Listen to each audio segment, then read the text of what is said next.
আমি বলছি মিস্টার আমার কিন্তু চল লাগাবে তোর কিন্তু কোটা নিয়ম কি করতে জানি তো খাইলে উঠে যাবে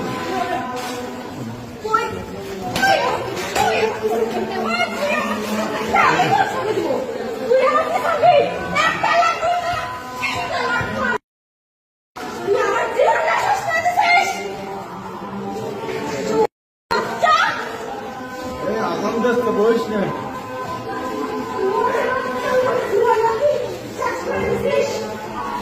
I think we have to